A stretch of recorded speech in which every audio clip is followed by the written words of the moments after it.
pricing. You do it strategically so that buyers can't resist.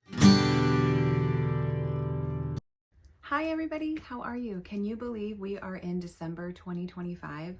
I feel like we just blinked and there went the whole year. I hope you're doing well. I hope the year has been good to you. This month I just wanted to chat for a few minutes about if selling a home is on your radar for 2026, what that might look like. And I thought we would talk a little bit about pricing. It's more than just a number, right? What your house is worth, if it's an emotional tie in addition to wanting to get the most out of your house, but how do you do it strategically so that way it's so appealing to the buyers they can't resist and they got to write you an offer just like that. So here we go. Are you ready? So the first way to do pricing for a home, they call it the aspirational pricing, which is if you have a home that's one of a kind or the custom upgrades in it are so spectacular, you have the ability sometimes to price the house a little higher because it's so unique and it brings a certain type of a buyer.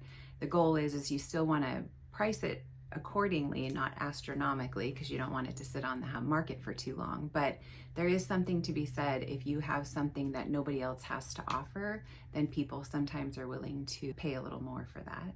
The second one is market value pricing. So what exactly is the market doing in your neighborhood with the exact type of comps for what your home is? So that comes down to the upgrades that are very similar, the layout is very similar, the square footage is similar, the year built is similar, the lot size is similar, all the things that make the market in your area very specific to your home. And so when you're doing pricing like that, you want to be competitive, but you also want to make sure that you price it so it doesn't sit for too long, but then you have as many eyes on it as possible so that you can get as many offers in and have an option of who ends up being able to buy your home.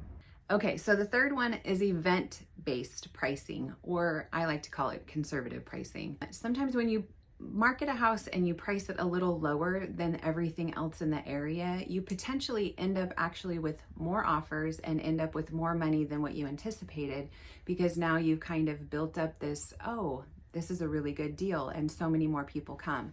I use the analogy when I work with my clients of when you go fishing and you chum the water, all the fish come, boom, boom, boom, boom, boom, and everybody's catching fish, catching fish, catching fish. And then the rest of the chum kind of settles to the bottom, and then the bottom feeders come.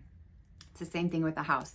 You price it right, you price it a little low, a little competitive, people are coming, and writing you offers, so then you have multiple offers to choose from. If you price too high and it sits, then the bottom feeders come, because then it sits on the market too long and then they think, they're desperate, I'll offer them something low. There must be something wrong with it, I'll offer something low.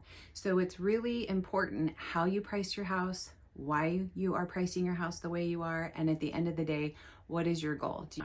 Obviously, every seller wants every single penny out of their house, and my goal and my intention is to help somebody do that.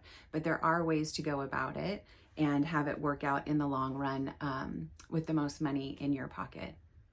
As we are wrapping up 2025, the questions are, what am I going to do? Am I going to keep the house? Am I going to sell the house? Am I going to buy something different? If you're thinking about selling, you don't even know where to start, or you just have some questions and you want some more information, that's where I come in. I want to be helpful and useful, and knowledge is power. So the more questions you ask, the more details I can get for you, the more benefit it'll bring you in the long run. So please feel free to reach out and connect, and we will come up with a plan if that's something that you're looking to do.